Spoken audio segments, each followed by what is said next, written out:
मेरे सम्मानित दर्शकगण, श्रोतागण, मैं एडवोकेट के.वी. सिंह आपका स्वागत करता हूं। अब मैं आज की धारा भारतीय नागरिक सुरक्षा संहिता 2023 की धारा 128 के संबंध में बताता हूं। आप लोग ध्यानपूर्वक सुनें और लाभ उठाएं।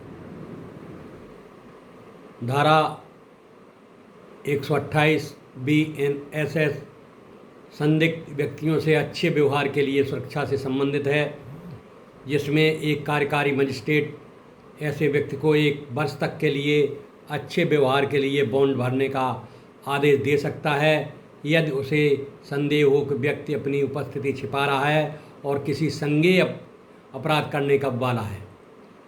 उसे अगर मजिस्ट्रेट को ये मालूम पड़ जाए कि कोई आदमी छुपकर ये कार्य कर रहा है और ये उसका इरादा है कि कोई संज्ञेय वारदात करेगा, तो उसे पुलिस की रिपोर्ट के आधार पर वो उसे 1 साल के लिए बॉन्ड भरवा सकता है। यह धारा मजिस्ट्रेट को ऐसे व्यक्तियों के खिलाफ कार्रवाई करने की अनुमति देती है जो संदिग्ध व्यवहार कर रहे हैं और उन्हें सार्वजनिक व्यवस्था बनाए रखने में मदद करने के लिए आचरण का वचन देने के लिए मजबूर करती है। इस धारा में मुख्य बिंदु इस प्रकार हैं। उद्देश्य, इस धारा का मुख्य उद्देश्य अपराधों को होने से पहले रोकना है। इसलिए ये धारा निवारक भी है और इसमें पूरी तौर पर ये होता है, ये मालूम पड़ता है कि जब तक इसे रोका नहीं गया तो ये कोई भी वारदात जो आप अपराधी है वो कर सकता है। प्रावधान, एक कार्यकारी मजिस्ट्रेट को यह अधिकार है कि यदि उसे सूचित किया जाए कि उसकी स्थानीय अधिकारिता के भीतर कोई व्यक्ति अपनी उपस्थिति छुपा रहा है और यह मानने का कारण है कि वह कोई संज्ञेय अपराध करने की दृष्टि से ऐसा कर रहा है, तो वह उस व्यक्ति को कारण बताओ नोटिस जारी कर सकता है। उसे 1 वर्ष से अधिक की अवधि के लिए अच्छे आचरण के लिए बॉन्ड भरवा सकता है। अवधि मजिस्ट्रेट द्वारा तय की गई अवधि 1 वर्ष से अधिक नहीं हो सकती। संज्ञेय अपराध के लिए भी यही है। अगर मालूम पड़ता है मजिस्ट्रेट को कि ये संज्ञेय अपराध करने वाला है तो उसे भी 1 वर्ष के लिए बॉन्ड भरने की आवश्यकता होती है और मजिस्ट्रेट ऐसा उसके लिए आदेश कर सकता है। उदाहरण, यदि एक व्यक्ति जो किसी अपराध की योजना बनाने के संदेह में संदिग्ध कार्रवाई कर रहा है, मजिस्ट्रेट के आदेश पर अच्छे व्यवहार के लिए बॉन्ड भरने के लिए बाध्य हो सकता है। यह समझना महत्वपूर्ण है। BNSS की धारा 128 भारतीय दंड संहिता की धारा 109 के समान है, जो भारतीय नागरिक सुरक्षा संहिता 2023 के लागू होने से पहले मौजूद थी।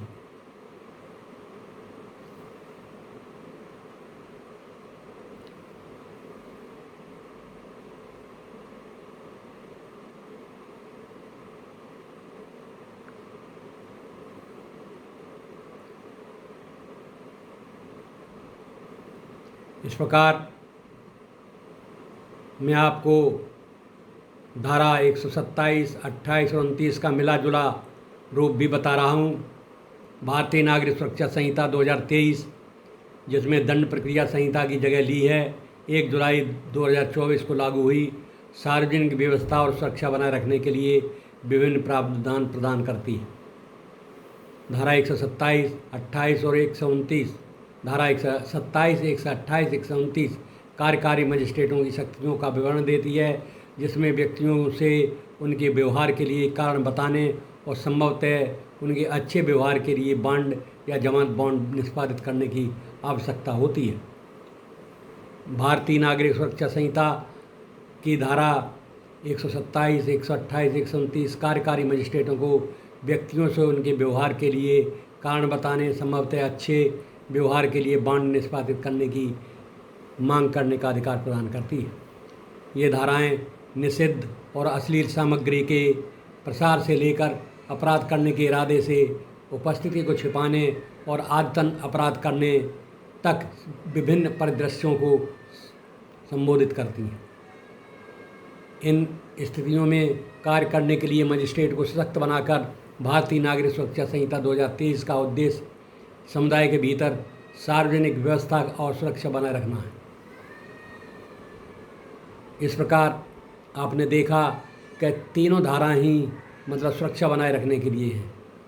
धारा 127 एक कार्यकारी मजिस्ट्रेट को अपने स्थानीय अधिकार क्षेत्र के भीतर कुछ गतिविधियों के बारे में जानकारी प्राप्त होने पर कार्रवाई करने का अधिकार देती है।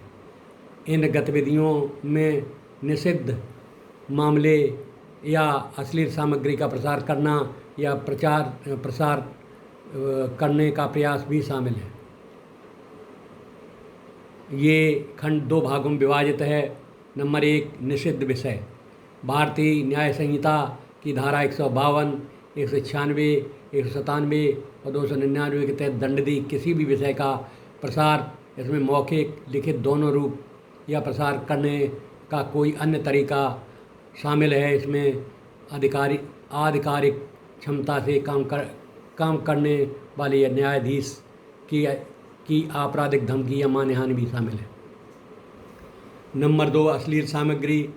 इसमें भारतीय न्याय संहिता 2023 की धारा 294 में उल्लिखित किसी भी अश्लील विषय को बनाना, उत्पादन करना, प्रकाशित करना, बेचना, आयात करना, निर्यात करना, पहुंचाना, किराए पर लेना, वितरित करना, सार्वजनिक रूप से प्रदर्शित करना, ये सभी प्रकार के कार्य शामिल हैं।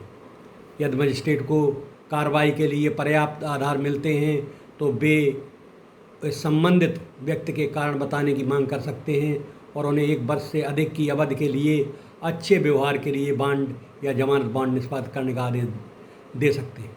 हालांकि पंजीकृत प्रकाशनों के संपादकों, स्वामियों, मुद्रकों या प्रकाशकों के खिलाफ इस धारा के तहत कार्रवाई केवल राज्य सरकार या किसी अधिकृत अधिकारी द्वारा ही की जा सकती है। धारा 128 संज्ञेय अपराध करने के इरादे से छुपी हुई उपस्थिति।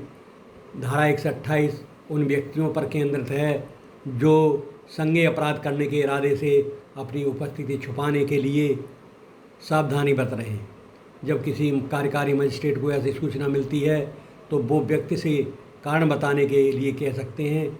उन्हें 1 वर्ष से अधिक की अवधि के लिए अच्छे व्यवहार के लिए बॉन्ड या जमानत बॉन्ड निष्पादित करने का आदेश दे सकते हैं। धारा 129 आदतन अपराधी और खतरनाक व्यक्ति। धारा 129 उन व्यक्तियों से संबंधित है जिन्हें आदतन अपराधी माना जाता है और जिन्हें समुदाय के लिए खतरनाक माना जाता है। यह धारा आदतन अपराधियों के विभिन्न प्रकारों को निर्दिष्ट करती है। नंबर 1 लुटेरे या तोड़ने वाले, चोर, जालसाज, ऐसे व्यक्ति जो आदतन ऐसे अपराधों में शामिल होते हैं। नंबर 2 चोरी की संपत्ति प्राप्त करने वाले, वे लोग जो आदतन चोरी की संपत्ति प्राप्त करते हैं यह जानते हुए कि चोरी की है। ऐसे जैसे किसी ने कहीं से सोना चुराया, सोने के जेवरात चुराए, और कोई सर्राफ जो सोने चांदी के का व्यापार करता है, गहने वगैरह बनाता है, उसके पास वो चोर बेचता है तो उसे मालूम है कि ये अपराध है, इसका जो है माल लेना अपराध का कार्य है, लेकिन फिर भी वो लेता है, तो ये आदतन वाली बात हो गई। नंबर 3 चोरों के संरक्षक या पनाह देने वाले। वे व्यक्ति जो आदतन चोरों की रक्षा करते हैं या उन्हें पनाह देते हैं या चोरी की संपत्ति को छिपाने या निपटाने में सहायता करते हैं। अपहरण, जबरन वसूली, धोखाधड़ी, शरारत, वे लोग जो आदतन इन अपराधों को करते हैं या करने का प्रयास करते हैं या भारतीय न्याय संहिता 2023 की अध्याय 10 और धारा 178, 79, 180 और 181 के तहत दंडनीय अपराध करते हैं। नंबर 5 शांति भंग करने वाले अपराध। वे व्यक्ति जो आदतन शांति भंग करने वाले अपराध करते हैं वे या प्रयास करने का प्रयास करते हैं। विशिष्ट अधिनियमों के तहत औषधि और प्रसाधन सामग्री अधिनियम 1940, विदेशी अधिनियम 1940, कर्मचारी भविष्य निधि और विविध प्रावधान अधिनियम 1952, आवश्यक वस्तु अधिनियम 1955 के तहत आदतन अपराधी, नागरिक अपराध अधिकार संरक्षण अधिनियम 1955, सीमा शुल्क अधिनियम 1962, खाद्य सुरक्षा और मानक अधिनियम 2006 तथा जमाखोरी, मुनाफाखोरी, खाद्य दवाओं में मिलावट या भ्रष्टाचार को रोकने वाले अन्य कानून। हताश और ख़तरनाक व्यक्ति ये वो लोग हैं, इतने हताश और ख़तरनाक हैं कि बिना सुरक्षा के उनका खुला रहना समुदाय के लिए खतरनाक होता है। मजिस्ट्रेट ऐसे व्यक्तियों के कारण बताने की मांग कर सकता है। उन्हें 3 वर्ष से अधिक अवधि के लिए अच्छे व्यवहार के लिए बॉन्ड या जमानत बॉन्ड निष्पादित करने का आदेश दिया जा सकता है। इस प्रकार आपने देखा कि जो आदतन अपराधी होते हैं वो भी इस तरह के कार्य करते हैं। इस प्रकार मैंने आपको धारा 127, 128, 129 के मुख्य बिंदु बता दिए हैं। अब मैं आगे की धाराओं के बारे में बताऊंगा। एक पॉक्सो एक्ट की धारा 4 है, उसमें अदालतों के कौन कौन से फैसले हैं उसके संबंध में भी आपको बताऊंगा। अब मैं अपने आने वाले वीडियो के बारे में मैं आपको बता दूं, मैं लगभग अपने पाठकों को सूचित करता हूं कि 100 से ऊपर वीडियो बना चुका हूं, लेकिन मुझे दुख इस बात का है कि सब्सक्राइब मुश्किल से 40-45 लोगों ने किया है।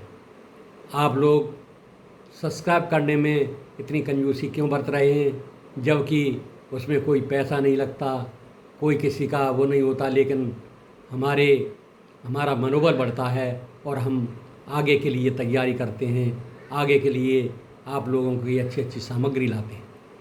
इसलिए मैं निवेदन करता हूँ अपने दर्शकों से, अपने पाठकों से, अपने प्रिय श्रोताओं से कि वो अपनी ये कृपा ज़रूर बनाए रखें, शेयर करें, लाइक करें एवं सब्सक्राइब ज़रूर करें।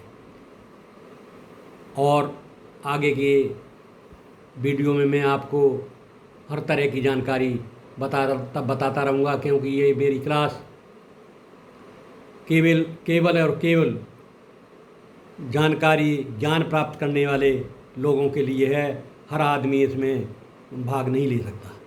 इसलिए कुछ लोग, चुनिंदा लोग हैं जो मेरी मदद कर सकते हैं, सब्सक्राइब कर सकते हैं, लाइक कर सकते हैं, वीडियो देख सकते हैं, जिनमें ज्ञान की लालसा है, कानून की जानकारी रखते हैं, जो अभी अभी प्रैक्टिस में आए हैं, नए वकील जो अभी अभी नौजवान पुलिस में भर्ती हुए हैं, जो लोग कानून की जानकारी में रुचि रखते हैं। अब मैं आगे वाले वीडियो में आपसे फिर मुलाकात करूंगा। तब तक के लिए धन्यवाद।